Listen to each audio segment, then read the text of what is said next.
오늘 우리에게 주시는 하나님의 말씀은 갈라디아서 4장 8절부터 12절, 20절 말씀입니다.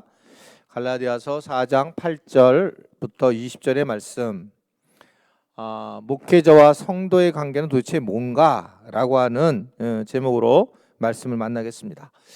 보통 우리가 수요기도에 지금 라이브로 듣는 분이 한 100명 가까이 듣는 것 같습니다. 그리고 나머지 분들은 이제 실질적으로 이제 오프라인을 하는데, 온라인을 드리는 분들은 수요기도회 때는 나오시면 좋겠어요. 이 자리가 넉넉한데 온라인으로만 자꾸 하지 마시고 수요기도에 좀 나오셔서 함께 깊은 말씀을 좀 나누시면 좋겠다. 그런 마음입니다. 주일 예배는 어쩔 수 없지만 수요기도회를 좀 참여하시는 분들은 가능한 현장에 나오시면 더 좋겠다는 생각을 하게 됩니다. 우리 옆에 분들 인사하겠습니다. 반갑습니다. 안녕하세요. 은혜 많이 받으십시오. 하고 인사하겠습니다. 우리 갈라디아서 4장 12절부터 20절의 말씀, 우리 하나님 말씀을 우리 다 같이 말씀을 보도록 하겠습니다. 갈라디아서 4장, 이게 지금 나한테 이게 안 떠가지고 이 영상이 이거 안 떠요. 그래서 다시 말씀 봐야 되는데, 갈라디아서 4장 말씀 한번 읽어보겠습니다. 다 같이 말씀 읽어보겠습니다. 시작. 형제들아, 내가 너희와 같이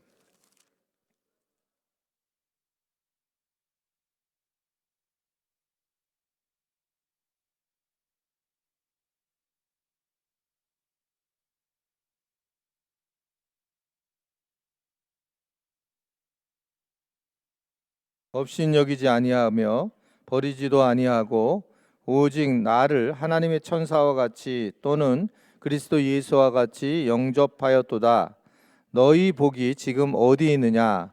내가 너희에게 증언하노니 너희가 할 수만 있었더라면 너희의 눈이라도 빼어 나에게 주었으리라. 그런즉 내가 너희에게 참된 말을 함으로 원수가 되었느냐?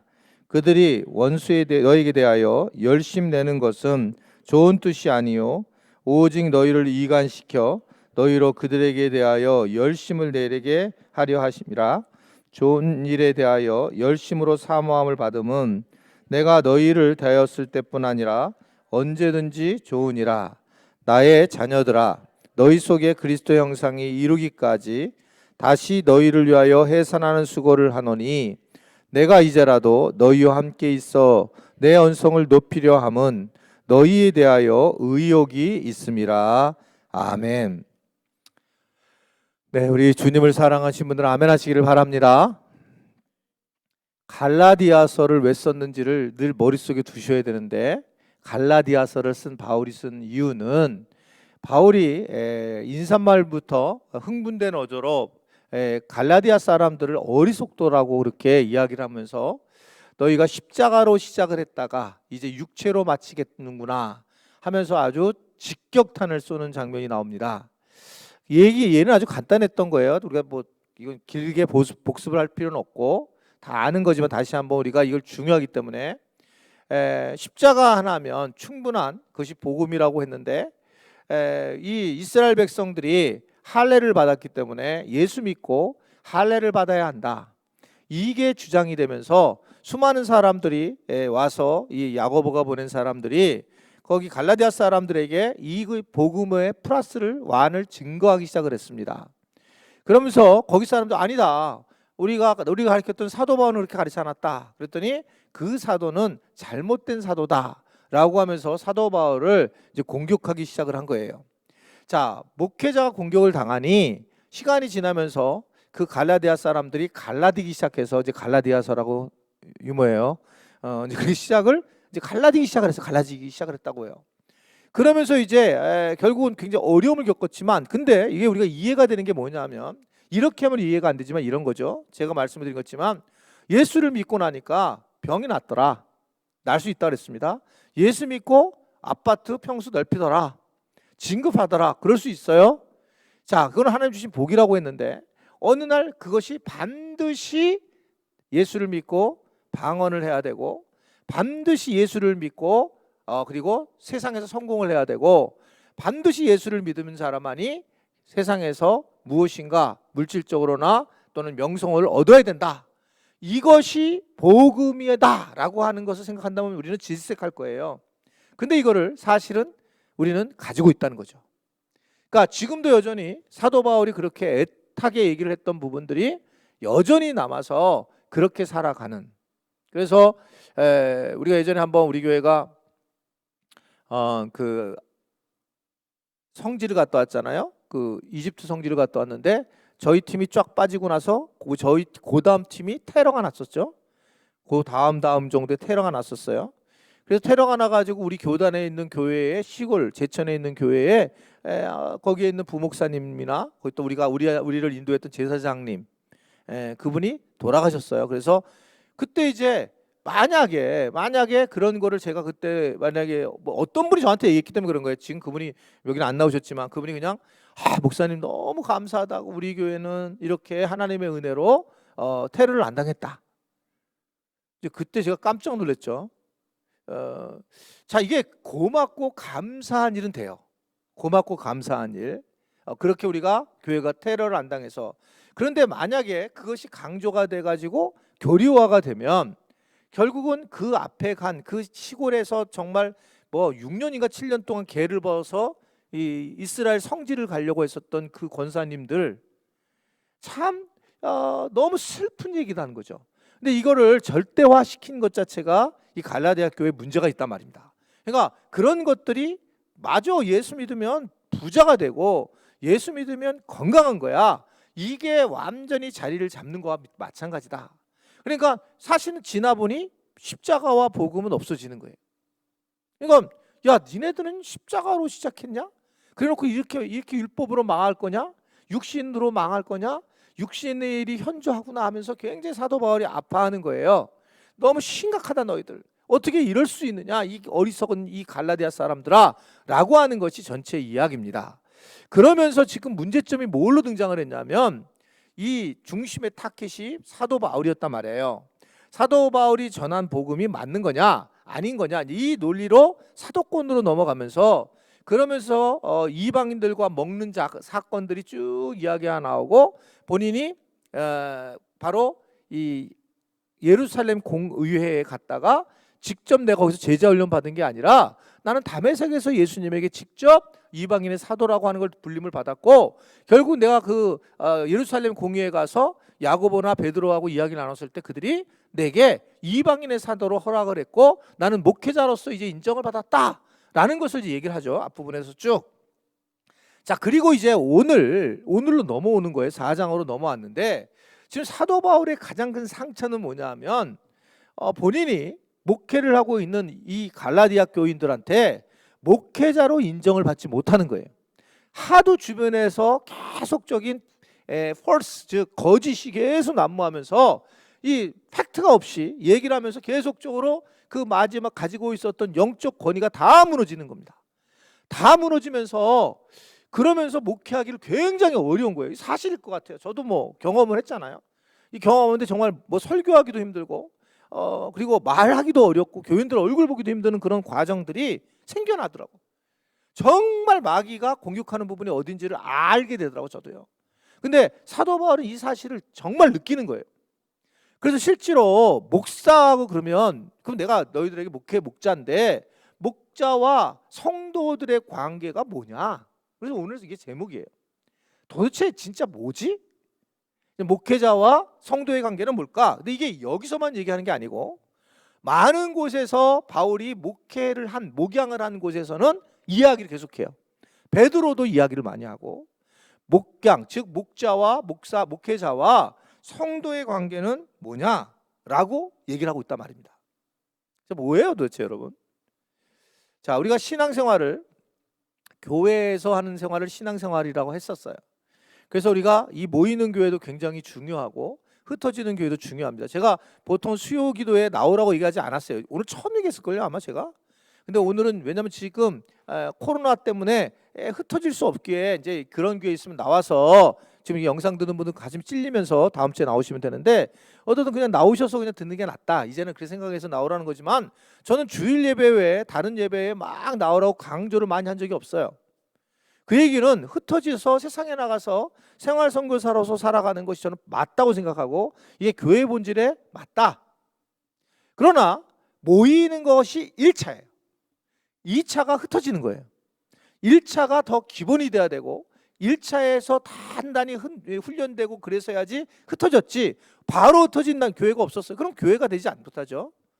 근데 지금 그래서 신앙생활을 한다는 건 뭐냐면 교회 생활을 한다는 건데 교회 생활을 어떻게 해야 될까? 이것은 예상보다 사도 바울이 오늘 너무 중요하다라고 그렇게 이야기하고 있습니다. 왜냐하면 우리가 교회를 1년 다니고 그만둘 것이 아니라 하나님이 진리이시기 때문에 그럼 어떻게 교회에서 내 평생을 어떻게 교회 공동체를 잘 섬기고 그리고 교인들과의 관계를 어떻게 하면 잘하고 특별히 목회자의 관계를 어떻게 하면 잘할까? 이거는 예상보다 너무 중요한 이야기라고 하는 것을 얘기하고 있기 때문에 오늘 사도 바울이 이 부분이 정말 중요한 거구나 하면서 그 엄청난 교리 이후에 어떠한 관계를 하고 살아가야 되는지를 우리에게 전해주고 있습니다.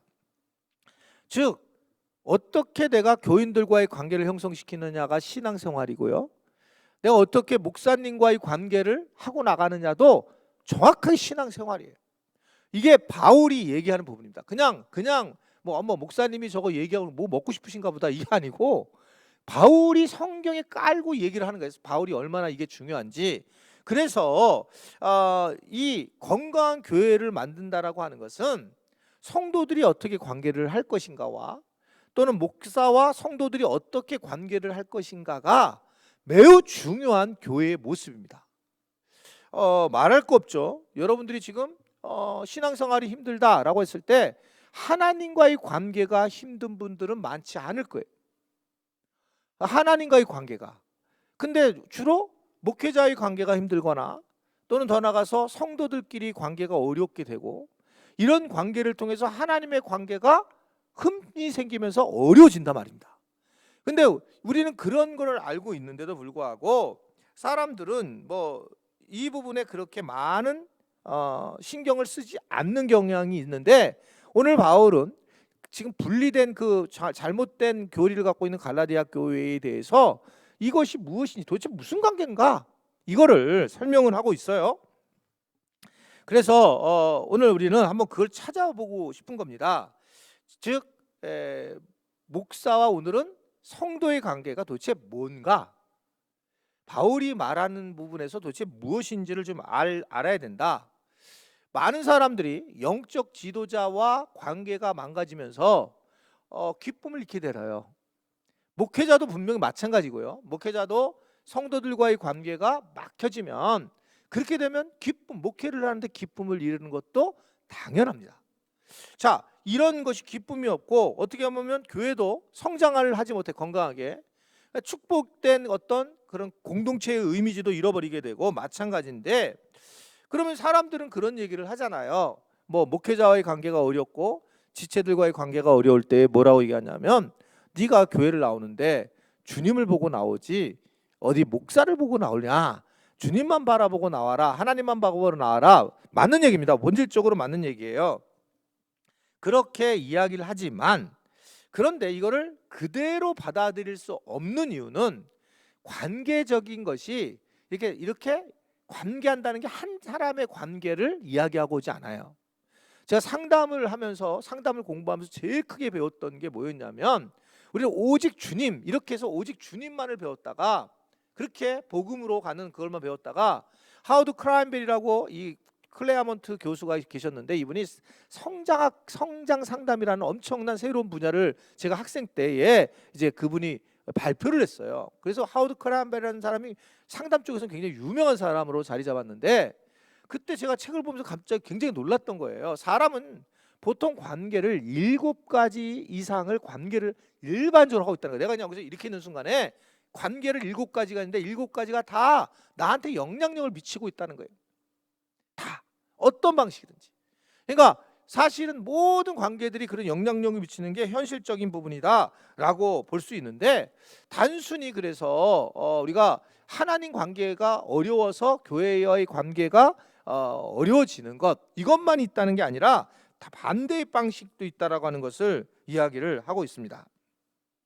우리가 만약에 주님과의 관계만 어렵다고 생각한다면 그냥 혼자서 신앙생활하면 돼요.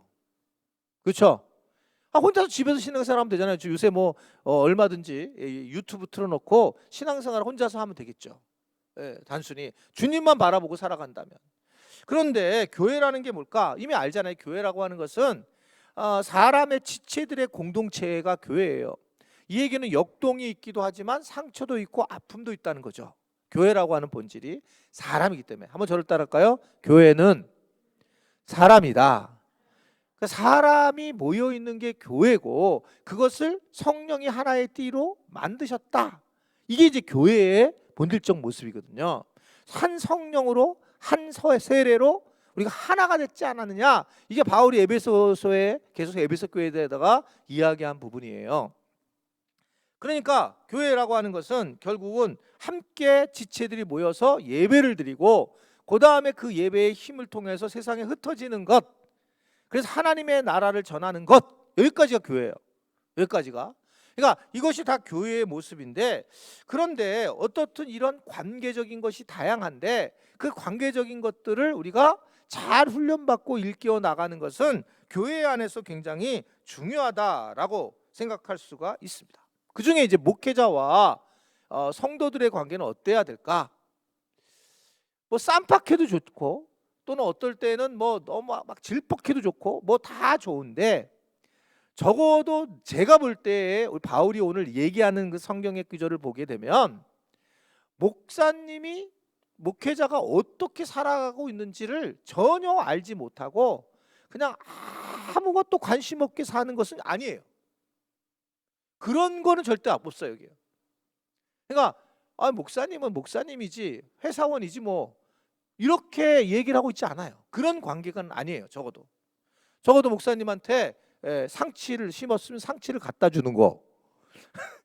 뭔가 이렇게 연결고리가 있는 거. 이게 그냥 설교 다니고 너하고 나 끝나는 그러한 관계가 결코 그렇게 이야기하고 있지 않습니다. 성경은 그렇게 이야기하고 있지 않아요. 그러니까 결국 내가 내 마음 한번 이야기를, 내 신앙생활을 한 번도 이야기하지 못하고 그냥 뚝 떨어져 살아가는 것, 이것만은 아니라는 거예요. 이게 뭐 담임 목사와 우리 부목사, 상담 목사와의 다 이제 연결돼, 저만 바라보는 게 아니라 이제 대체적으로 그런 모습이란 말입니다. 그래서 뭔가 목회자한테 도움을 받고 목회자와 관계를 하고 목회자와 뭔가 연결을 해야 된다. 그러니까 바울이 이 부분에 대해서 그냥 쉽게 얘기하지 않습니다. 이게 오늘 너무 할 게 많으니까 좀 빨리빨리 넘어갈 텐데, 결국은 신앙생활을 성숙하게 하려면 목회자는 목회자대로, 성도는 성도대로 이 목회자와 성도의 관계가 매우 잘해야 된다는 걸 얘기를 하고 있어요. 그래서 오늘 이 본문, 오늘가 읽은 본문은 세 가지 뼈대로 얘기하고 있는데, 첫 번째는 목사와 성도들이 가져야 될 공통적인 태도, 그리고 두 번째는 성도가 영적 지도자에 대해서 어떠한 태도를 가져야 되는가, 한 네 가지가 나오고, 그리고 마지막으로는 목사는 성도들에 대해서 어떤 태도를 가지고 되느냐, 이런 지금 크게 세 가지로 오늘 본문 말씀은 우리에게 전해주고 있어요. 자, 첫째 시작. 제 목소리 괜찮아요 지금요? 내가 되게 힘이 드는 이유가 지금 오늘 사실은 오늘 항문에다가 그걸 집어넣는데 너무 아픈 거예요. 오늘 저기 종합검진 봤는데 막 중루 잘못 집어넣어가지고 온 식은땀 쫙 나가지고 막 그랬더니 다시 죄송하다고 그러는데 다시 집어넣는데 거의 트라우마가 엄청 센 거예요. 실신할 뻔했어요. 그래가지고 막 나중에 저걸 맞을 때 수면을 할 때 그냥 죽고 싶더라고. 그냥 다시 깨어나지 않도록 주님께 바로 가도록. 아니 얼마나 똥구멍이 아픈지. 근데 지금 힘이 쫙 빠져가지고 제가 오늘 사실 수요기도 설교할지 안 할지 몰랐는데 어떻게 여기까지 와서 설교를 하게 됐어요. 혹시라도 제가 지금 좀 약간 힘이 들어 지금 말하는 게, 목소리가 좀 작게 해도 괜찮아요? 괜찮아요? 자, 목사와 성도가 공통적으로 가져야 할 태도는 12절의 말씀을 보세요. 읽어볼게요. 시작. 형제들아, 내가 너희와 같이 되었은즉 너희도 나와 같이 되기를 구하노라. 너희가 내게 해롭게 하지 아니하였느니라. 자, 둘에게 주는 영적 지도자와 성도들에게 주는 권면의 말씀은 모든 것이 나와 같이 되는 거예요. 함께한 인격체로 살아가는 거라라고 그렇게 이야기하고 있습니다. 즉 함께함의 몸소 함께함, 함께 임마누엘 하는 것을 우리에게 알려주는 거죠. 기독교의 핵심은 뭐냐면 기독교 핵심은 성육신이에요. 성육신 아시죠? 하나님이 이 땅에 오심, 이 성육신이죠. 이게 다른 종교에는 없는 거라 그랬어요. 다른 종교는 내가 신께 경배하는 건데 유독 기독교만 하나님 이 신이 우리에게 내려오셨다. 이게 성육신이라고 그래요. 그래서 우리와 같이 육신을 가지게 되었다. 다른 얘기를 하면 우리 쪽에서 보면 하나님이 우리와 함께 하셨다. 그래서 그 함께 하신 하나님을 예수라 하고 이름을 임마누엘로 불어라. 왜 임마누엘이냐면 우리와 함께 하시기 때문에. 그러니까 함께 하심은 기독교의 핵심 기본 교리예요. 함께 하심. 그러니까 이걸 하면 다 이해가 되는 거예요. 가난한 사람과 함께 하는 거. 우리가 복음을 만나지 못한 사람과 함께 하는 거. 그러니까 이게 기본적 성경의 눈입니다. 성경의 눈. 함께함. 그러니까 함께하는 것, 같이 하는 것, 이것이 굉장히 중요하답니다. 왜냐하면 하나님 스스로가 우리와 함께 하셨다라고 하는 것, 같이 교제하셨다라고 하는 것을 말씀을 하고 있으면서 우리에게 원하는 것은 바로 함께함이에요. 목사와 성도라고 하는 구별하기 전에 함께한다는 거예요. 함께한다. 진짜 이게 지금 안 맞죠. 안 맞지만 옛날에는 진짜 목회자에 대해서 시골에서 보면 그냥 뭐 같이 장로님 댁에서 이쪽 방에 목사님들 재우고 그랬잖아요. 목사님 이불 피고 이쪽에서 자고 뭐 부흥회 오셔도 그렇게 했고 뭐 옛날 얘기죠. 아주 옛날 이야기지만 근데 지금 생각하면 단순히 옛날의 이야기가 그냥 뭐 옛날에 그냥 성품들이 좋아서 이랬느냐? 맨 처음에 저도 그렇게 생각했는데 오늘 성경을 쭉 읽어보면서 우리가 예전에 목회자를 대했고 목회자가 성도를 대한 것이 그냥 나온 게 아니라는 거예요. 성미를 왜 교인들이 모아서 굳이 목사님에게 줄까? 그냥 밥 사 먹으면 돈 드리면 되지. 예? 근데 이게 사실은 상당히 이게 그냥 전통과 신앙적 전통이 그냥 있었던 게 아니에요. 내가 이렇게 성미를 뜨면서 하나님 앞에 감사하면서 이것을 가지고 목회자에게 드리면서 목회자는 그 성도들이 받은 걸 가지고 감사한 마음으로 먹는 거. 근데 돈을 딱 100만 원을 줘버려. 아무런 연결고리가 없어. 같이함이 없잖아요. 같이함이. 함께함이 없는 거예요. 그래서 이게 우리가 옛날에 그런 것들이 그냥 나온 게 아니구나. 이런 관계함으로 나온 거구나라는 것을 좋은 것들이 많이 있었구나라는 것을 이야기하고 있어요. 어울림이라는 게 중요한 거예요. 그러니까 목사와 성도는 어울려야 한다. 한번 저를 따라할까요? 목사와 성도는 이럴 때 목사님 그러지 마세요. 평상 뒤에서는 딸 이상하게 얘기하면서 다시 한번 목사와 성도는 어울려야 한다. 어울려야 한다라는 게 출발점이라는 거죠. 그러니까 저분하고 나하고는 다르다가 아니고 같다. 물론 여기서 목회자가 정말 잘해야 되는 거죠. 그러니까 저희 교회 가운을 없애고 제가 가운을 없애고 계속 청바지 같은 걸 찍찍찍찍 입고 올라온 이유도 결국은 저는 여러분과 같은 사람이고 찬양을 드릴 때 보통은 다른 뭐 일반적 교회는 여기 올라가가지고 책상이 있지만 나의 너희가 달라 이렇지 그렇죠. 그렇지만 저는 그냥 안에서 예배를 드리고 같이 밑에서 뭐 강사와도 그렇게 하잖아요. 나는 같은 여러분들과 같이 예배자다. 이제 그런 의도예요. 그런 의도인데 그랬을 때 함께 한다는 거죠. 그러니까 결국 목회자와 성도의 초점은 뭐냐면 함께 하는데 바울은 이걸 뭐라고 오늘 얘기를 하냐면 나와 같이 되기를 원하노라. 목사와 같이 되기를 원하는 거예요. 사역이 목사와 같이 되기를 원하기도 하지만 서로 하나가 되는 걸 얘기하는 거예요. 목사님이 생각이 어떤지 내가 목사님과 같이 함께 해야 된다. 예? 목사님이 뭐 예를 들면 뭐 추석 선물에 주변에 있는 뭐 그 개척교회 목사님들한테 우리 저 피자 한 판 보냅시다 그러면 보내야지. 어떤 분은 훌륭해. 2판을 보내가지고 목사님도 한 판 드시라고. 근데 어떤 분은 그냥 완전히 입을 씻어. 뭐 얼마 돼요 요새 뭐 얼마 그런 걸 가지고 아니 보내지 마세요 지금은요. 제가 사인을 딱 보낼 때 사인이 보낼 때가 있잖아요. 탁.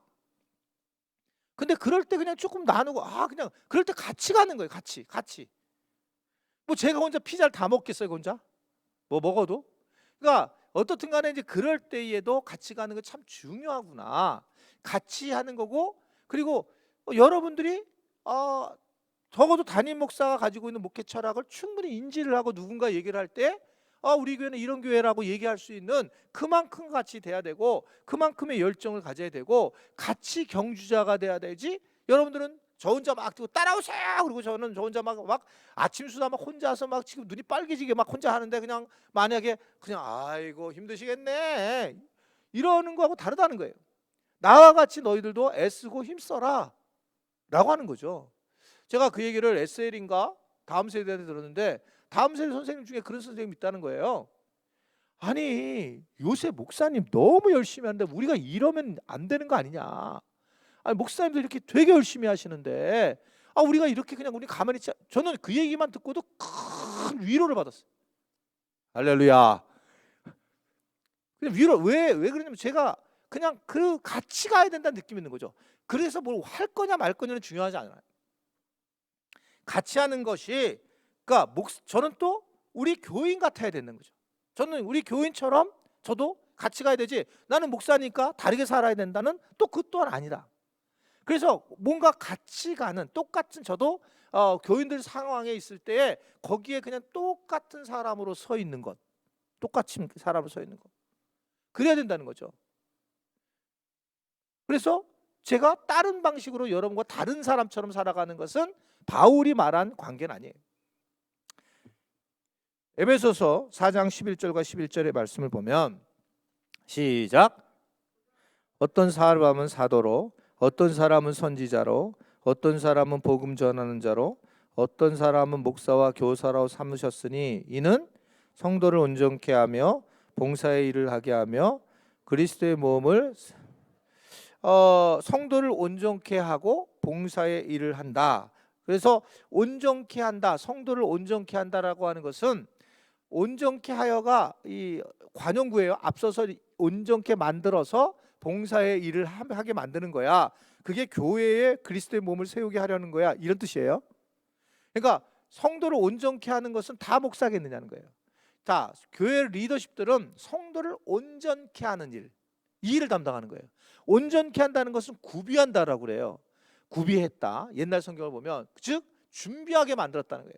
성도들을 준비하게 만들어서 봉사의 일을 하게 하는 것, 이게 목회자가 하는 일입니다. 목회자들이 왜 저기 위에 2층에 올라가 가지고 잔디를 뽑고 그래요. 잡초를. 내가 뽑았더니 저기 우리 목회자들 지금 짜증 나가지고 지금 내가 혼자 연락에 뽑았는데 와가지고 어떻게 하면 도와줄 수 있느냐고 슬쩍 눈으로 물어봐가지고 내가 하라고 그랬더니 하고 나서는 그냥 힘들어가지고 막 그냥 짜증내지 않았어요. 근데 그건 누가 하는 거냐면 목회자가 하는 게 아니에요. 본래는 목회자는 그 일을 구비하게 만드는 거예요. 그래서 리더십들을 여러분들 지금 양육하는 모든 거나 그건 다 성도들이 하는 거예요. 우리 교회가 가지고 있는 가치가 맞아요. 성경적 가치가라고요. 그러니까 교회 교인들을 양육하거나 교인들의 교회에 와서 섬기거나 이런 것들은 누가 해야 되냐면 성도들이 하는 거예요. 여러분 이게 순복음 교회에 계셨던 분들은 알겠지만 교인들이 봉사를 안 하는 거예요. 순복음 교인들은.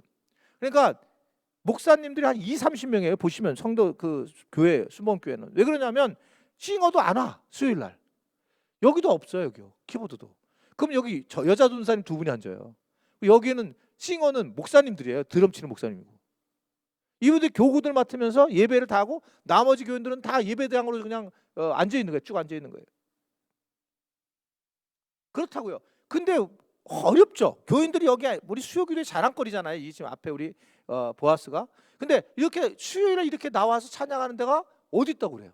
몇 명 있다고 우리 교회에, 한국 교회나 전 세계 교회. 저는 정말 특이한 구조라고 생각해요. 근데 이렇게 교인들이 해요. 목회자들이 나와서 다 여기 서서 하는 게 아니라 교인들이 해야 된다는 거예요. 봉사의 일을 하게 하고. 그러니까 이상한 소리를 하지 말라고요. 아니 목사님 왜 전도 안 나갑니까? 전도 나가면 제일 좋죠. 목사 나가. 정말 중요하죠. 근데 진짜 목회자는 교인들을 전도하게 하는 일을 하는 거예요. 전도하도록 훈련을 시키고 나가도록 격려하고 이런 거지. 성경을 보면 그를 갖다가 온전하도록 그렇게 만드는 거예요. 그러니까 이 관계가 달라요. 바울은 그래서 누가 목사고 다 그럼 누가 성도겠냐? 다 하는 일이 다르다라고 하는 것을 이야기를 하고 있습니다. 그래서 바울은 포인트는 너나 나나 똑같고 내가 너희와 같이 되었은즉 너희도 나와 같이 되기를 구하노라 라고 하는 말을 가지고 아주 분명하게 교인과 목사의 관계에 대해서 이야기를 하고 있어요. 자, 그럼 두 번째는 큰일 났네. 성도가 목회자에 가져야 할 태도입니다. 성도는 목회자에 대해서 어떻게 가져야 되느냐? 오늘 네 가지를 얘기해요. 첫 번째는 목회자를 외모로 판단하지 말라는 겁니다. 13절의 말씀을 보면 내가 처음에 육체의 약함으로 말미암아 너희에게 복음을 전한 것을 너희가 다 아는 바라. 너희가 시험하는 것이 내 육체에 있으되 이것은 너를 업신여기지도 아니하여 버리지도 아니하고 오직 나를 하나님의 천사같이 또는 그리스도 예수와 같이 영접하였도다라고 이야기하고 있습니다. 바울은 갈라디아 교회에다가 복음을 전할 때 자기의 육체의 약함을 드러내면서 전했어요. 그 약함이 뭐였을까? 바울의 약함이 여러 이유가 있었겠지만 일반적으로는 안질이라고 하는 거예요. 안질이 있는데 외쪽으로 바울이 보인 것 같아요. 바깥에 보일 정도로 이 눈이. 그러니까 그 정도로 다른 사람들에게 외적으로 굉장히 흉한 모습이었을 거라고 학자들은 추측을 해요. 그를 못 볼 정도일 뿐만 아니라 심각하게 그런 상황이었을 것이다. 그런데 여러분 아시겠지만 외모가 예상보다 그 사람을 그냥 판단하는데 아주 중요한 기준으로 세상 사람들은 생각을 해요. 그러니까 조금 허벌레가 좋으면 허벌레가 좋은 거야? 허벌대? 알았어요. 하여튼 무슨 데 안 들려 잘. 그게 좋으면 굉장히 훌륭한 사람으로 여러분들이 속는 거예요. 목회자들도 봤을 때 그 사람은 참 외모가 쫙 출중하다라니까 굉장히 무슨 이상한 성향이 이상한 사람인데도 그 사람을 믿고 있어요. 제가 볼 때 그래요. 외모에 아주 휘가닥 도는 이게 우리의 모습이에요. 그러니까 외모로 판단하지 말라는 거예요. 목회자를. 외모의 어떤 바깥의 모습으로 판단하지 마라 라고 이렇게 얘기를 분명하게 했고, 뭘 보느냐면 항상 그 사람에는 영적인 모습, 목회자의 영적인 열정 이런 걸 봐야 된다는 거죠. 저희 지금 부교육자가 여기 있는데 뭐가 저는 제일 좋으냐면 저분들의 실력이 아니에요. 뭐 또 외모도 또 비슷비슷해요. 다 생긴 게. 근데 그게 아니고 열정이 다 있어요. 정말 열정이 다 있어요. 열정이. 그러니까 그것은 저분이 복음에 대한 열정이 있는지 없는지 목회자가 그걸 보는 거예요. 이분이 능력이 없을 수 있으니까요. 실력이 없을 수도 있고, 그런데 열정이 있느냐 이게 중요한데 외모로 판단하지 마라. 바울이 굉장히 행복했던 게 뭐였냐면 자기의 외형적인 아주 그 조잡한 그런 모습의 외형적인 모습을 가지고 왔는데 갈라디아 사람들이 그걸 보지 않고 맞아준 거. 그냥 외적인 것이 아니라 그걸 영적인 걸 바라보고 맞아준 것에 대해서 감동을 하는 거예요. 적어도 이 우리가 목회자를 외모로 판단하지 마라. 그것이 외적으로 판단하지 마라고 하는 것이 지금 성도들에게 준 말씀이에요. 두 번째는 시작. 존중하는 마음이 있어야 한다. 14절을 보면 너희가 업신여기지 아니하여 버리지도 아니하고 나를 뭐를 대했다고 그래요? 하나님의 천사같이, 그리고 그리스도 예수와 같이 영접했다는 거예요. 바울에게 외모가 그런데도 그렇게 영접했단 말입니다. 그러니까 얼마나 놀라운 건지 몰라요. 지금은 어떻습니까? 목회자가 지금 목회자가 저는 뭐 어디 가서 하여튼 뭐 오늘 가서도 얘기했어요. 오늘 가서도 이렇게 직업 쓸까봐 무서워가지고 그 저기 가서 병원에 갔을 때 직업 쓰는 게 제일 무서워. 목사 쓰는 게. 다행히 없어가지고 얼마나 감사한지 하나님께 영광을 돌렸는지. 목사라고 쓰는 게 너무 창피해요. 이 시대가.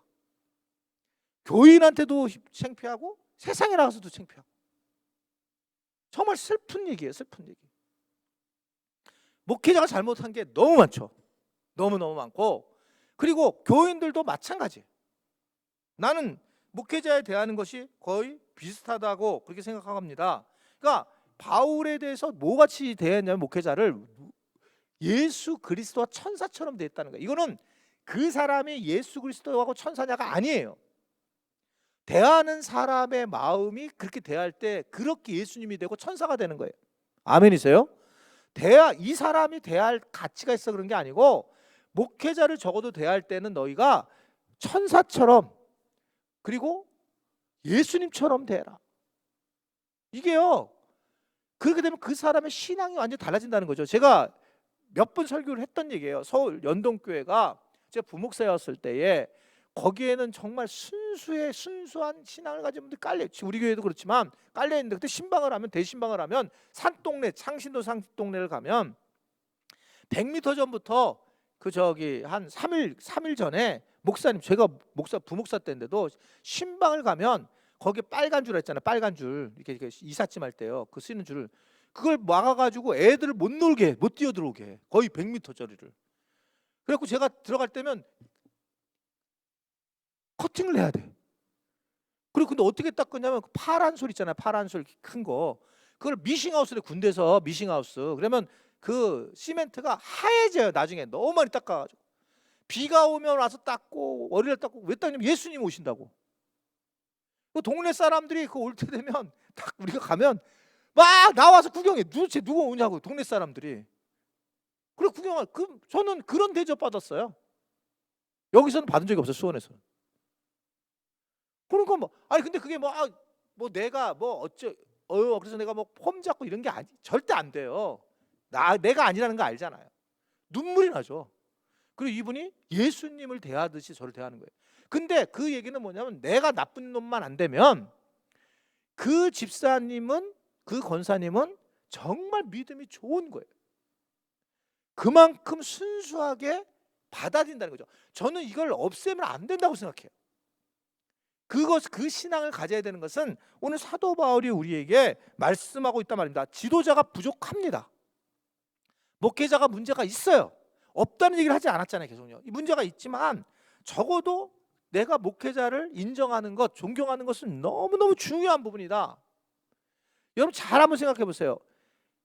여러분들의 자녀들 앞에서 혹시라도 목회자를 비난을 했다는 걸 조금만 했다면, 그것은 여러분 아무리 그 아이를 잘 키워도 미래가 굉장히 어려울 거예요. 아이가. 부모들이 자녀들 앞에서 목회자를 비난하는 거, 생각할 거 없어요. 그거는 최고의 교육을 잘못시킨 거니까. 이단들을 한번 보세요. 신천지들 보면은 이단들의 공통된 특징이 뭡니까? 목회자를 공격하라고 하잖아요. 어둠에 있는 영들의 특징입니다. 목회자를 공격하라, 흔들어놔라, 목회자를 존경을커녕 그렇게 만든다고요. 그게 오늘 바울이 얘기하고 있단 말입니다. 기성교회를 그래서 그런 모습 보이는 거예요. 그래서 목회자를 존경하는 것은 굉장히 중요하다. 그 목회자가 훌륭해서가 아니다. 그래서 제가 우리 이제 애칭을 정하잖아요. 이렇게 앞에 아마 보셨을 텐데 제가 애칭이 이제 앞에 형용사로 제가 듣고 싶은 소리가 뭐냐면 존경하는이에요. 이게 비웃는 표정들은 별로 안 좋은데, 그냥 내가 듣고 싶은 소리예요. 그래서 예전에도 아실 거예요. 우리 여기 오래된 교인들은 저를 불렀을 때 저기서 존경하는 장 목사님 이렇게 불렀어요. 어느 날부터 안 부르더라고. 다 존경하지 않으니까. 그래도 원래가 그 애칭에 형용사를 붙이면서 그랬어요. 저희 아내가 산소 같은 사모님인가 그랬어요. 아닌가? 초록나무인가? 어떻게 그렇게 막 이렇게 서로 공동체에서 그렇게 살아왔는데, 어떻든 간에 그런 관계를 갖는 것이 바울이 얘기한 거예요. 제 얘기가 아니에요 지금요. 세 번째는 더 나가서 시작. 네, 13절, 15절에 보면 시작. 너희 복이 지금 어디 있느냐? 내가 너희에게 증언하노니 너희가 할 수만 있었더라면 너희 눈이라도 빼어 나에게 줄 수 있었다. 바울의 눈이 안 좋았는데 네가 진짜로 눈을 줄 수 있을 정도로 나를 사랑해 줬구나.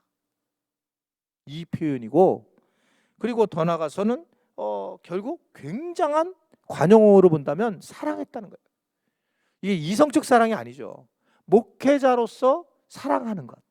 이게 목회자를 정말 이렇게 어떻게 하면 잘 사랑하고 섬기려고 하는 것. 이 부분이 굉장히 잘 나와 있는 겁니다. 목사님, 너 목사님이니까 그런 얘기하죠. 바울이 갈라디아서 6장 6절을 보면, 자, 시작. 상치를 같이 하는 거야. 상치, 맛있는 상치가 있으면 같이 해라. 혼자 머리 쓰지 마라. 목사님은 상치를 별로 안 좋아하셔. 아니 다른 분이 많이 갖다 주실 거야. 이런 쓰잘데없는 거 제가 버리더라도 알아서 할 테니까. 그런 거 뭐를 이렇게 하라는 거예요. 표현을 하고 드러내라는 거예요. 관계없이 그냥 있는 게 아니라 드러내라는 거. 표현을 하고 그 좋은 것을 나누는 거다. 목회자와 성도들의 관계는 그렇다. 사랑하는 관계여야 된다. 그 신앙의 유익이 된다라는 걸 바울이 알고 있어요. 사도 바울이 이렇게 지금 성경에 이렇게 강하게 쓰는 이유는 이러한 사랑이 얼마나 너희 신앙, 우리의 신앙생활에 도움이 되느냐라고 하는 것을 이야기를 하고 있습니다. 그러니까 이런 관계 형성이 굉장히 중요하다는 거죠. 이게요. 그러니까 옛날에 신앙생활 했던 분들이 상당히 맞는 게 많은 거예요. 사실 지금은 현대로 넘어왔으니까 이제 그냥 대강 다 넘어가지만, 우리 교회는 또 그런 걸 원하지도 않지만 사실 맞는 거죠. 저는 가끔 평신도가 되고 싶을 때가 있어요. 그때가 언제냐면 무슨 선물을 하고 싶을 때. 제가 이렇게 예를 들면 무슨 누가 막 이렇게 카톡이 생일을 딱 뜨면 선물을 보내고 싶은데, 이거 보냈다가 이 사람이 저 사람한테 얘기하면, 저 사람한테 얘기하면 와, 교회 또 난리 나겠구만. 안 해. 진짜 그게 너무 많아요. 나는 마음속에 막 하고 싶은 거예요. 이게 그냥 참 그냥 나누고 싶다, 이렇게 하는데 이게 정말 어려워요. 정말 어렵다 이게. 내가 평신도면 이런 거나 하고 굉장히 사랑을 누리면서 나누면서 그렇게 살았을 텐데 아쉬움이 있다, 이런 생각이 가죠. 선물을 주고 싶은 마음에 저는 사실 정말 평신도를 하고 싶어요. 근데 목회자로는 하면 된다 했다가는 거덜나. 그 받은 사람이 죽으니까. 그 피라미드이 아니라 뭐라 그러지? 그 사기 시기너 피라니가 다 먹는 것처럼.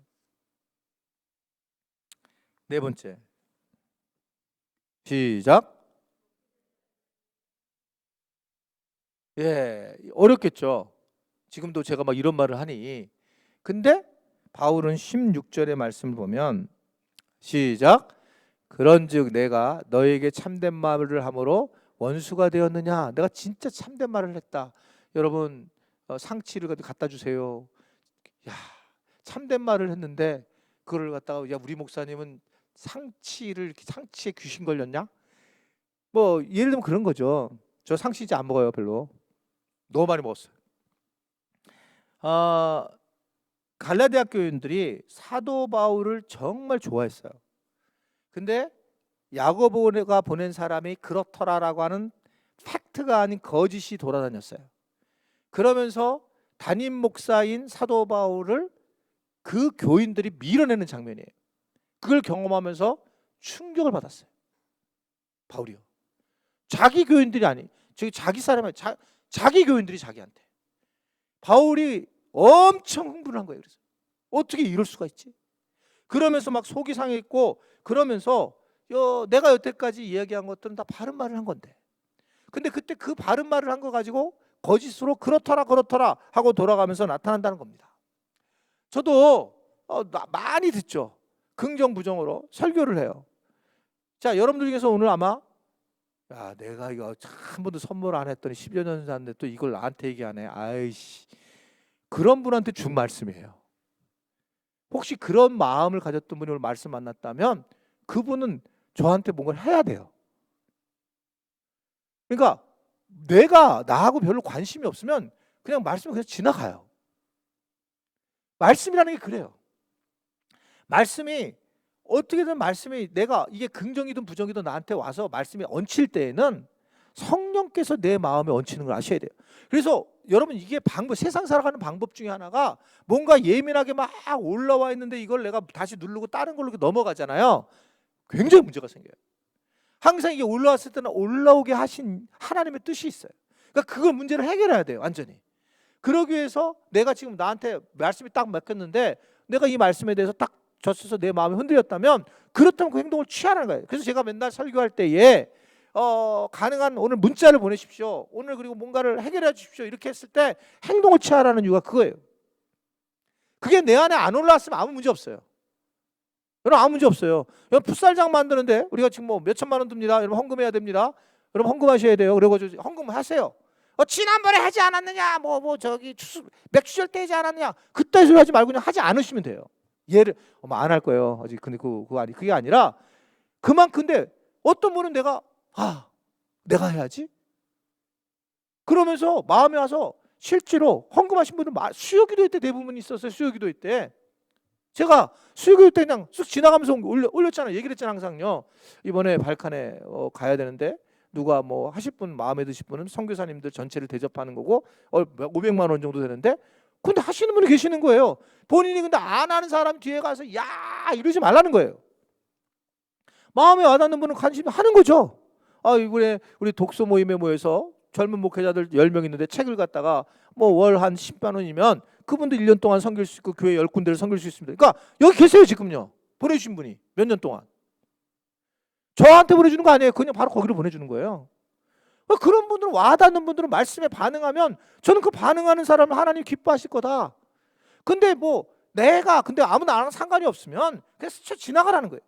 근데 적어도 말씀에 대해서 뭐라고 했냐면 하나님의 말씀을 받아라. 말씀을 목사님 꼭 나한테 하는 것 같아요. 그러면 그 행동을 취하라는 거예요. 이게 그냥 좋네 오늘 말씀 나한테 한 것 같아요. 끝나는 게 아니라 그러면 그 말씀을 행동을 취해라. 사도 바울이 만약에 내가 말한 것이 너희들이 진짜 그게 원수가 되느냐? 그럼 너한테 한 말이야 임마 이거예요. 이 어리석은 것들아. 이 말씀이. 마지막 세 번째. 목사가 성도들을 대하는 방법입니다. 목사는 그러면 성도들을 어떻게 대하느냐? 두 가지 본문에서 얘기를 하고 있어요. 첫 번째는 해산하는 수고를 가져야 한다. 19절의 말씀. 19절 시작. 나의 자녀들아 너희 속에 그리스도의 형상을 이루기까지 다시 너희를 위하여 뭐라고요? 해산하는 수고를 한다. 나도 오늘 해봤잖아요. 죽을 뻔했다고요. 비교도 안 되겠지. 진짜 얼마나 아프시겠어요. 해산하는 것 여성분들이 진짜 힘드실 거라고 생각을 해요. 한 생명을 낳았는데 그 해산의 수고가 있어야지만 한 생명이 나오고 어떻든 저의 제왕절개보다 그 나올 때 아이가 제대로 나오면서 힘을 쏟고 엄마가 힘을 쏟으면서 만날 때 그 과정이 에너지와 에너지가 만나면서 사랑이 만들어진다고 그러잖아요. 그래서 요새 아이들은 너무 그냥 아무런 그 눌림이 없이 근데 막 눌리고 이런 게 없이 아픔이 없이 나오면서 아이들이 정상적으로 못 큰다라고는 그런 얘기도 있어요. 그러니까 정상적으로 해산의 고통을 겪어야 된다라고 얘기를 하고 있습니다. 그러니까 해산의 고통을 겪어야지만 결국은 열매를 맺게 돼 있다는 거죠. 생명을. 저는 주일 설교를 아주 우습게 여러분 생각할지 모르겠지만 짧아서 저는 막 화요일부터 준비를 해야 돼요. 화요일부터 수요일, 목요일 그리고 우리 목회자들이 알 텐데 제가 거의 토요일 끝나요. 토요일 그래서 내가 커피 수다를 하는 거예요. 그 얘기는 저는 뭐냐면 나름 저는 해산하는 수고를 늘 하고 있어요. 말씀에 대해서는 내가 우리 교인들과 관계 속에서 해산하는 수고를 해야 된다. 그냥 가볍게 할 수는 없다. 해산하는 수고를 가져야지 이런 생각을 늘 하고 있어요. 그러니까 결국 그런 수고가 있어야지만 생명을 맺으니까 그 목회자들이 잊지 말아야 될 것은 쉽게 하고 얼마든지 할 수 있어요. 쉽게요. 그냥 시간이 지나니까. 그러니까 힘들어요. 목회하는 게 부목회자도 힘들 거예요. 부목회자들도 기억해야 될 것은 해산의 아픔이 있어야 돼요. 해산의 아픔이 있어야지만 뭔가 열매를 맺죠. 우리 이번에 슬기로운 가정오해 완전 5명이 해산의 아픔이 있었잖아요. 이게 전부. 이게 오늘까지 280교회가 보내달라고 그래요. 지금 우리 한 거. 오늘까지 지금 그게 전 세계에서요. 전 세계요. 뭐 선교지 선교지 미국에서나 뭐 영국에서나 다 우리가 한 거. 영상 찍은 거 대본 이런 것들이요. 그런데 그게 해산의 수고를 얻은 거예요. 해산의 수고. 힘들죠. 힘들어요. 되게 지치고 힘들지요. 그런데 저러한 목회자는 적어도 해산을 할 때 수고를 하는 거죠. 제가 오늘 한 목사님하고 대화를 하면서 그런 얘기를 했어요. 힘드니까 가만히 있는 거, 그러니까 안정을 택할 거냐 변화를 택할 거냐는 거예요. 삶은. 안정은 퇴색한다. 근데 변화는 뭔가 앞으로 가든 전진을 한다. 나는 늘 변화를 택한다. 편해요. 여러분 목회 지금 만약에 우리 교회가 이런 슬기로운 가정 모임 안 하고 뭐 수다 안 하고 안 하는 거잖아요. 원래 안 하는 거예요. 그거요. 만들어진 거잖아요. 안 해. 그냥 안 해. 그럼 누가 뭐라 그랬어 저한테? 뭘 할 사람 없어요. 해산하는 수고가 있을 때에 여러분들은 알잖아요. 다. 지금 힘드시구나. 애쓰시는 거 모르는구나. 그렇게 되면 어떻게 되냐면 바라보는 그런 참여하는 사람들이 다른 거예요. 해산하는, 그러니까 목회자들이 가지고 있어야 될 저분은 목회자가 우리 목회자가 해산하는 수고를 하는지 안 하는지가 진짜인지 가짜인지를 알 수 있습니다. 알 수 있어요, 여러분. 해산하는 수고, 입 빨리게 아까 잘생겨가지고 뻔지르게 생겨가지고 그 입 바르게 거짓말하고 이러는 것들 그런 걸 바라보지 말고 이 사람이 정말 영적으로 해산하는 수고가 있는지 없는지 그걸 보란 말이에요. 그런데 그 사람이 진짜 목자다. 바울은 그 얘기를 하고 있는 걸 볼 수 있습니다. 마지막 하나는 바울도 목회자니까 목사는 2개, 성도는 4개 이렇게 한 거예요. 같은 편이에요. 가제는 가제편입니다. 마지막 목사는 성도들에 대해서 뭐라고 그래요? 담대함을 가져야 한다라고 가르치고 있습니다. 사실은 어렵습니다. 설교하기가. 설교를 해놓고 뭐 원수같이 대하기도 할 수도 있고 그런데 담대해야 된다. 말씀을 전할 때는 이 얘기입니다. 그래서 20절의 말씀을 보면 시작. 내가 이제라도 너희와 함께 있어 내 언성을 높이려 함은 너희에 대하기 이욕이 있게 함이라. 이게 이제 신학자들은 뭐라고 했냐면 이 앞에 19절은 어머니와 같은 바울, 20절은 아버지와 같은 바울로 이렇게 표현을 하고 있어요. 비유를 하고 있습니다. 목회자는 신앙생활을 제대로 하지 못할 때에도 어떻게 되냐면 언성을 높인다는 거예요.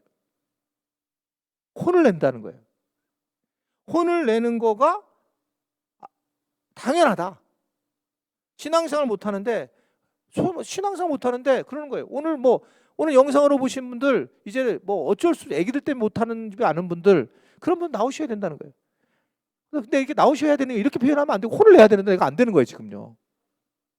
이제는 나와야 되는 거잖아요. 우리가 지금 뭐 순예배만 안 드리고 청예배는 허락하셨잖아요. 그러니까 우리가 최대한 자기가 노력하면서 방역을 하면서 그러면서 참여해야 된다라고 하는 것을 얘기하고 있죠. 이게 목회자는 신앙생활을 하는데 못하는 사람을 책망하는 게 맞다는 겁니다. 그러니까 예전에 모든 그 교회법 안에는 책벌이 있었어요. 책벌. 지금도 있어요.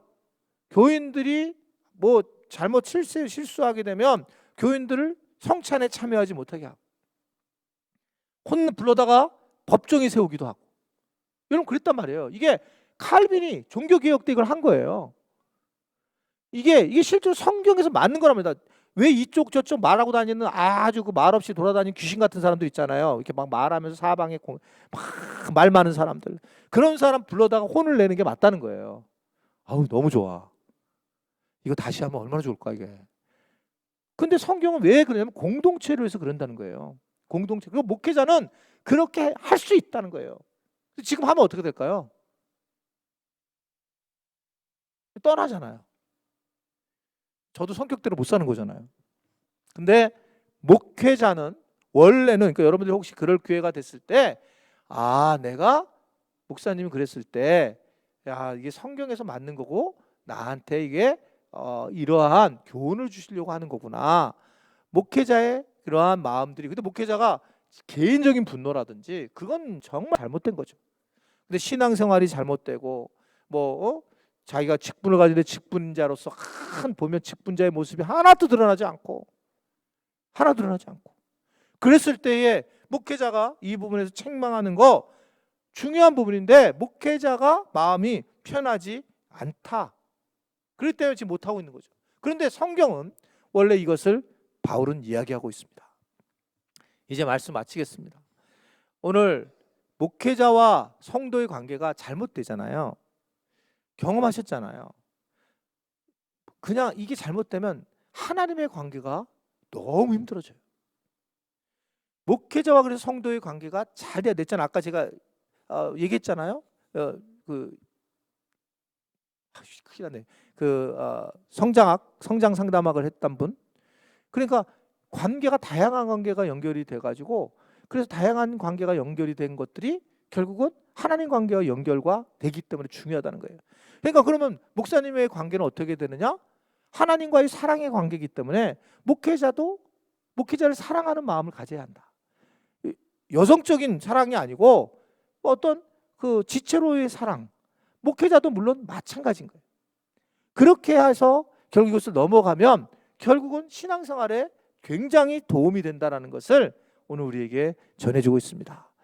혹시 여러분들이 저하고 어려운 분들이 혹시 계셨다면 정말 죄송한 마음이 있고 제 책임이 제일 크고 그러나 여러분들이 오늘 목회자의 관계가 혹시 다른 교회에서도 어려웠다면, 다른 교회에서 어려워서 우리 교회까지 가지고 왔을 때에는 나중에 저한테 동일한 어려움을 주게 되어 있어요. 이 부분이 있다면 이게 또 하나님의 뜻이 있었구나라는 생각을 하고 여러분들이 이 부분에 대해서도 잘 해결될 수 있기를, 그래서 하나님과의 관계가 깊어질 수 있게 되기를 주님의 이름으로 축원해 드립니다. 우리 시간 기도할게요. 오늘 말씀을 생각하면서 먼저 혹시 목회자와 성도의 관계에서 상처받은 것들이 있다면 치유하여 주십시오. 옛날에 있는 것들도 있을 수 있어요. 그러나 내가 힘들었던 것들이 있었다면 목회자도 회개하고 성도들도 회개해서 치유받게 해 주십시오. 또 목회자와 성도가 내가 지금 그냥 목사님 나는 그냥 목사님이 뭘 먹고 사는지도 모르고 어디에 사는지도 모르고 그냥 살아가는 것이 과연 맞는 건지, 그런 거를 알고 사랑하는 관계를 세워주시고 나도 성도들이 어떻게 살아가고 있는지를 살피면서 그런 관계를 해나가는 것이 중요하다는 것을 얘기하고 있고, 특별히 우리 목회자들이 잘못되면 정말 교회는 어렵습니다. 여러분들이 그래서 세 번째로는 목회자들이 성령 충만하게 하시고 바른 인격을 갖게 해주십시오. 성령 충만과 바른 인격을 갖도록 주님 도와주시고 인도하여 주옵소서. 특별히 우리 교회 목회자들은 정말 단합이 잘 되어서 교회를 세워나가는데 큰 도움이 되게 하시고 또 관계들을 인격적으로 잘 하도록 우리 목회자들끼리도 주님이 함께 해주십시오. 우리가 기도해 주셨으면 좋겠습니다. 이 네 가지 기도 제목인데 여러분 그냥 또박또박 네 가지만 하나님 앞에 아뢰고 한 1분 정도 2분 정도 기도하고 제가 마친 기도하겠습니다. 우리 주여 한번 하고 기도하겠습니다. 주여, 은혜가 풍성하신 아버지 하나님, 오늘도 우리가 참으로 하나님께서 주시는 목회자와 성도의 관계를 알게 하시니 참 감사합니다. 아버지 하나님, 목회자와 성도들 관계가 우리가 상처받는 일이 있었다면 하나님 도와주시고 인도하여 주시기를 간절히 바라고 원합니다. 아버지 하나님, 그래서 이 목회자들을 그렇게 바라보는 것이 아니라 하나님의 눈으로 바라보게 하시고 그 눈을 가지고 우리가 서로 간의 이 아픈 분들을 해결해 나갈 수 있도록 도와주시고 인도하여 주옵소서. 아버지 하나님, 특별히 목회자와 성도들 관계가 사랑하는 관계가 되도록 인도하여 주시기를 원합니다. 그냥 함부로 대하는 관계가 아니라 피차간의 사랑을 하며 하나님의 공동체, 교회 공동체를 세워져 나갈 수 있도록 붙잡아 주시고 인도하여 주옵소서. 그래서 하나님께서 살아계시는 것을 경험하도록 주님 붙잡아 주시고 인도하여 주시기를 간절히 바라옵곤합니다. 하나님 앞에 아름다운 모습이 되도록 주님 붙잡아 주시고 주의 사랑으로 넘쳐나갈 수 있도록 주께서 함께 하시고 인도하여 주시기를 간절히 바라옵고 원합니다. 하나님, 특별히 목회자들이 성령의 충만을 입도록 도와주옵소서. 한국교회 목회자들에게 성령께서 함께하여 주셔서 인간적인 모습들을 내려놓게 하시고 여러 환경들의 어려움들을 내려놓게 하여 주옵시고 아버지 하나님, 무엇보다도 바른 인격을 가지도록 하나님 도와주시고 인도하여 주시기를 간절히 바라옵고 합니다. 바른 신앙을 가지도록 하나님 붙잡아 주옵소서. 하나님의 사랑을 우리가 만나게 하시고 보게 하시고 주님 그 붙드심에 함께하는 자들이 되도록 하나님께서 역사하시고 인도하여 주시기를 간절히 바라옵고 원합니다. 그래서 주님을 의지하도록 주께서 만져주시고 인도하여 주시기를 간절히 바라옵고 원합니다. 아버지 하나님, 우리 특별히 우리 교회 목회자들이 단합이 잘 되도록 도와주옵소서. 서로의 마음들을 주님 잘 내려놓고 하나가 되게 하여 주옵시고 하나님 인격적인 관계를 잘 해나갈 수 있는 목회자들 되도록, 그래서 하나님의 교회를 잘 세워나갈 수 있도록 주여 붙잡아 주시고 인도하여 주시기를 원합니다. 목회자들과 지체들이 잘 하나가 돼서 하나님 앞에 영광을 돌리며 하나님 은혜 가운데 거하도록 주님 도와주시기를 간절히 바라옵고 원합니다. 우리 평신도 사역자들과 목회자들이 서로 하나가 되고 배려하고 하나님께 영광을 돌릴 수 있는 자들이 되도록 하나님이여 인도하여 주시고 붙들어 주시고 하나님께서 함께 하시고 인도하여 주시기를 간절히 바라옵고 원합니다. 주님을 의지하는 것들이 가득하게 하시고 그 은혜를 누리도록 우리 모두를 붙잡아 주시고 인도하여 주옵소서. 그래서 하나님 앞에 아름다운 모습으로 서나갈 수 있는 우리 모두가 되도록 하나님께서 함께 하시고 하나님의 크신 은혜로 채워주시고 인도하여 주옵소서. 주께서 함께 하시고 붙잡아 주옵소서. 하나님 아버지, 혹시 목회자들과의 관계에서, 성도와의 관계에서 상처받은 말들이나 아픔들이 있다면 이 시간을 통해서 성령님께서 완전히 치유할 수 있도록 도와주시기를 원합니다. 하나님, 그래서 목회자와의 관계가 잘 이루어져서 믿음 생활을 하는데 큰 도움을 받을 수 있도록 우리 지체들에게 함께 하시고 인도하여 주옵소서. 한국교회 목회자들이 회개하도록 도와주시고 하나님, 좀 더 많은 사람들이, 오히려 많은 목회자들이 잘하고 있지만 몇 명의 목회자들을 통해서 참으로 교회들이 허물어져 가고 어려움 중에 있습니다. 주님께서 목회자들에게 바른 생각과 올바른 하나님을 바라보는 세계관을 가질 수 있도록 주께서 붙잡아 주시고 인도하여 주옵소서. 우리 교회 목회자들을 축복합니다. 참으로 좋은 분들이 오셨는데 하나님 더 하나가 되도록 배려하게 하시고 우리 교회에서 잘 배우며 또한 서로 인격적인 아름다운 관계가 되어서 하나님 교회 안에서 참으로 브레인 역할을 잘 할 수 있는 우리 목회자들 되도록 도와주시고 인도하여 주옵소서. 평신도 리더들과 또는 목회자가 서로 이야기할 때 서로 배려하게 하시고 함부로 대하지 않게 하시고 서로 간에 사랑하는 관계가 되는 은혜를 누리도록 도와주시고 인도하여 주옵소서.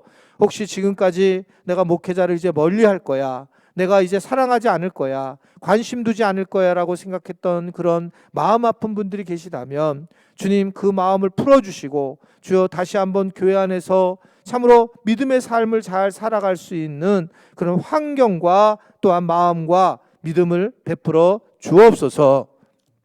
이제는 우리 주 예수 그리스도의 은혜와 하나님 아버지의 놀라우신 사랑하심과 성령의 교통 역사 인도하심이 말씀을 듣고 찔림이거나 또는 그렇구나라고 깨달아서 분명히 말씀에 반응하며 살기를 원하는, 그리고 그것을 행동하기를 원하는 사랑하는 모든 지체들 머리 위에와 특별히 한국교회 목회자들과 또한 우리 교회 지체들 목사님들 머리 위에, 목회자들 머리 위에 이제부터 영원토록 함께 하시기를 간절히 축원하옵나이다.